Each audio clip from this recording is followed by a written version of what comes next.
The self-driving vehicle hummed, an island of sterile light against the velvet dark of a coastal night. Inside, a family was restless. "Dad, are we there yet?" The young son grumbled, scrunching his nose. "This road smells like seaweed and rust." "Why did the system take us this way, honey?" the mom asked, glancing out at the narrow, unlit road. The national highway was 30 minutes faster. The dad, visibly tense, stared at the navigation screen, trusting the algorithm. "I don't know, I'm just following the navigation." It called it a system optimization route. As he spoke, a strange, faint green dot blinked just off the main digital route. "What's that green dot, Daddy?" the boy asked. "Is that a game?" The dad squinted. "I don't know, kiddo." "Oh, it's a tree." Just an old, massive tree. The car slowed, and they passed the colossal, isolated trunk. As the headlights swept past, they briefly illuminated a rusted, dilapidated chain-link fence hiding a large concrete warehouse. The green dot vanished the moment they passed the structure, and the car accelerated.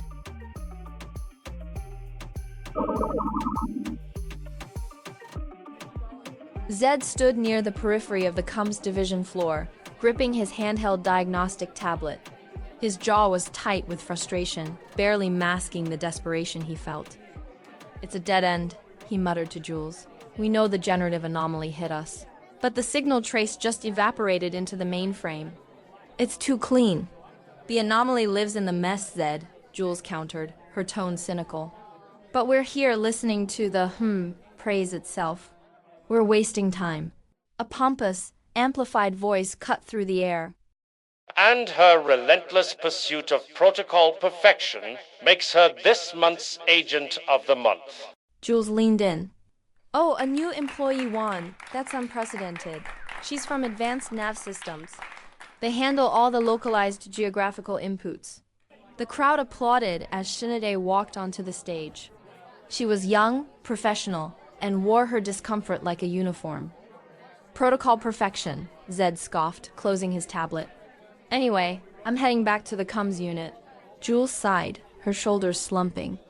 "The footprints from CUM's vanished a long time ago, Zed. You're wasting your time there." He ignored her, cutting quickly through the edge of the applauding crowd. His instinct, the engineer's instinct, was screaming.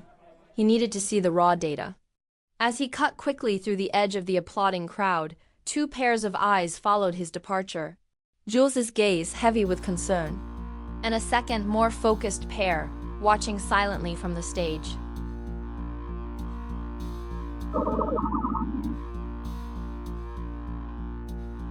Jules followed him into a smaller, less populated CUM's unit office.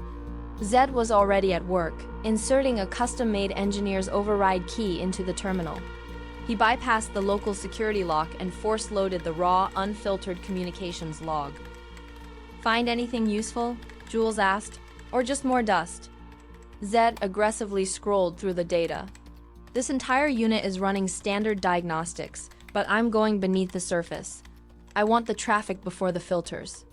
Nothing but low-level chatter, pointless." He was about to close the log, but something caught his eye. A brief exchange that was too casual. "See?"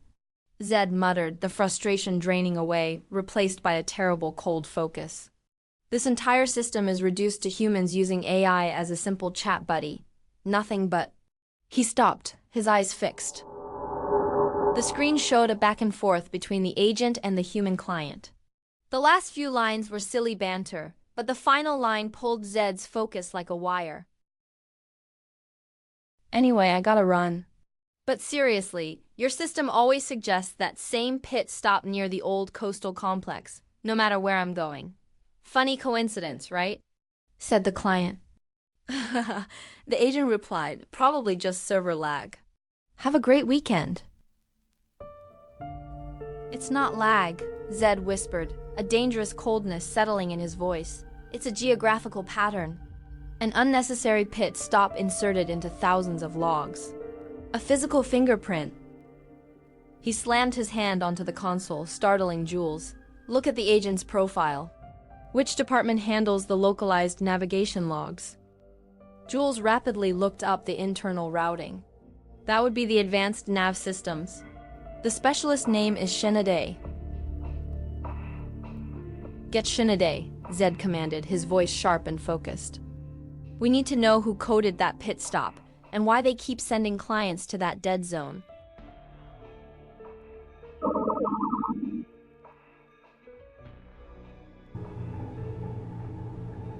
The corporate corridors of H.E.L.P. were dark, silent, and intimidatingly clean.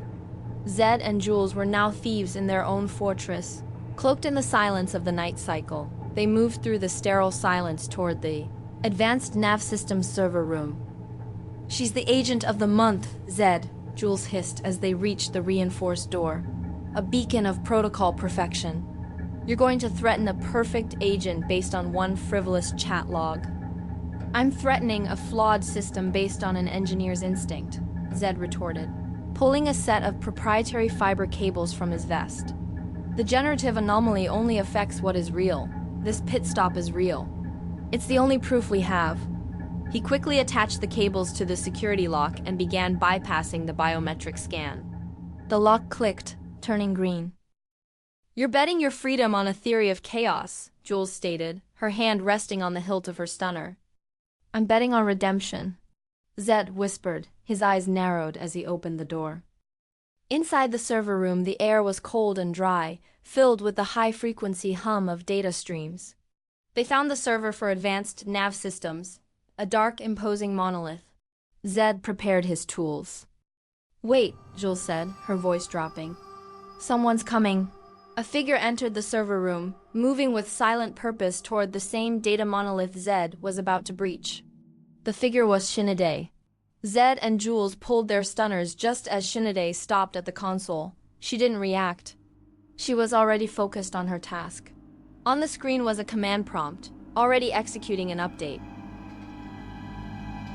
Agent Xinedei, Zed's voice sliced the air, tight with controlled fury. Xinedei visibly jumped, spinning around. Her hands flew up, not in defense, but in a panicked gesture of surrender. I was just running diagnostics. An integrity check. We saw the integrity check, Jules countered, stepping forward. It sends traffic to a forgotten coastal industrial complex. Zed pushed the main console display to Xinedei. He was all business, pointing at the code. Look closer at the authentication key for the data access. I stripped away the wrapper. The monitor flashed, displaying an ancient 12-digit hexadecimal key. This key hasn't been used in 100 years, Zed pressed. It's the founder's primary encryption. It bypasses every modern H.E.L.P. mainframe security layer. This isn't a safety check, Xinedei. This is a forgotten command. Xinedei's composure shattered. She covered her mouth, her eyes welling up with tears.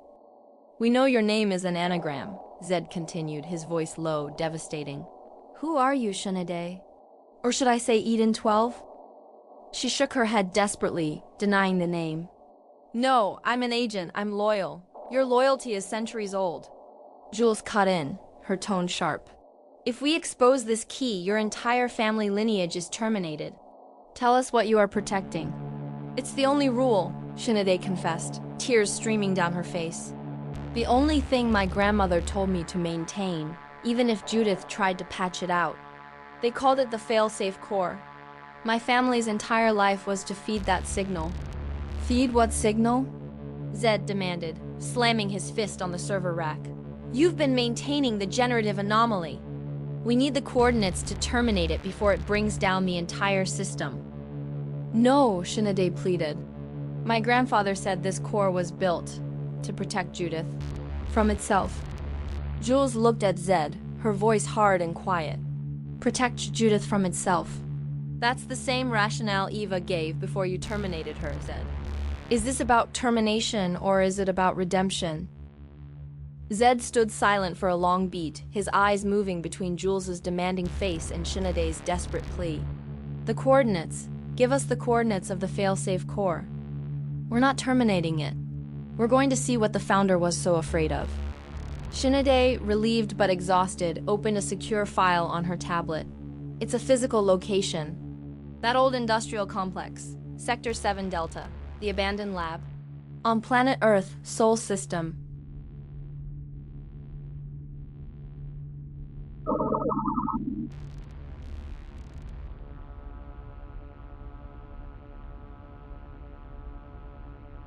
The team was hurtling toward the coast in a black market shuttle. Zed driving off-grid, Jules monitoring the non-existent H.E.L.P trace, and Xinedei huddled in the back corner. She was weeping, her face buried in her hands. Jules slid back toward Xinedei, softening her tone. You kept the secret for this long. Why the tears? I failed my family, Xinedei whispered, her voice choked. We were meant to be silent, to endure, to preserve the order. I broke the code, I am weak. No, Jules said firmly. Weak is following a command blindly for centuries. You broke the code to ask why. That's not weakness, Xinedei. That's the first true act of rebellion this system has seen. Zed glanced back, his face grim. We don't know what we're going to find. The only way you fail your ancestors now is by not learning the truth they died protecting. Xinedei looked up, seeing not two H.E.L.P agents, but two desperate believers. She squared her shoulders, her duty shifting from maintenance to exploration.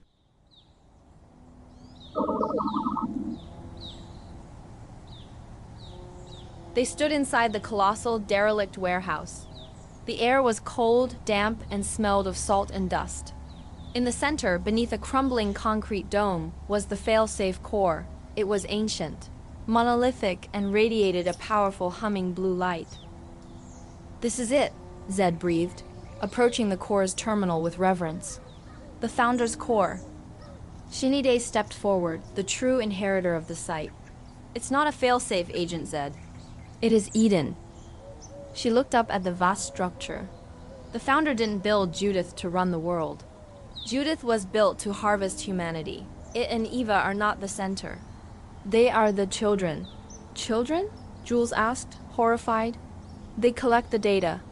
The joy, the pain, the art, the chaos, and feed it back here, Xinedei explained, tapping the glowing monolith. This is the mother AI. This is the true database of humanity. The generative anomaly, it's not an error. It's an emergency signal. Zed stared at the pulsing light. It's full. The core is overflowing with human data. The anomaly is Eden trying to communicate the truth of the system, but it's just digital vomit.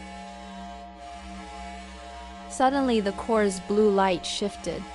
It pulsed violently, throwing off a powerful, menacing orange light. It's starting a full broadcast, Xinedei screamed. It's trying to send all the unclassified, raw human data into the main system. J.U.D.I.T.H will collapse.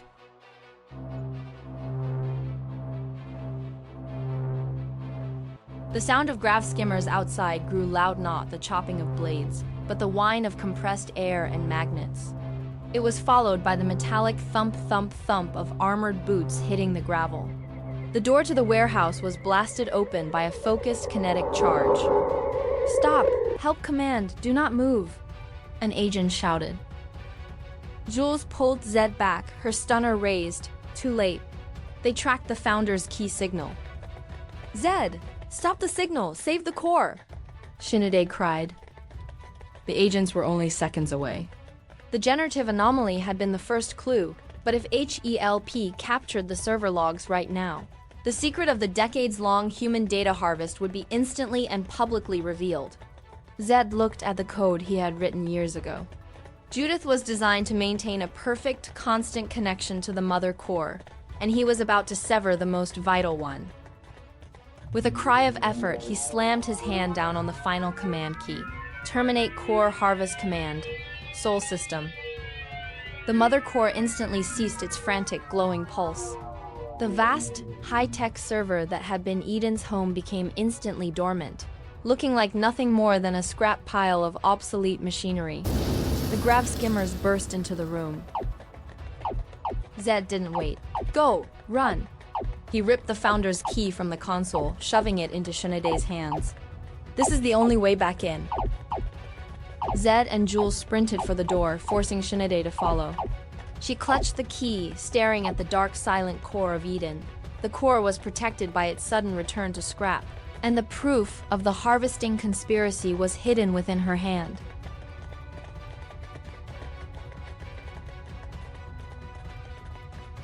The Mother Core was now silent, and the war for its truth had just begun.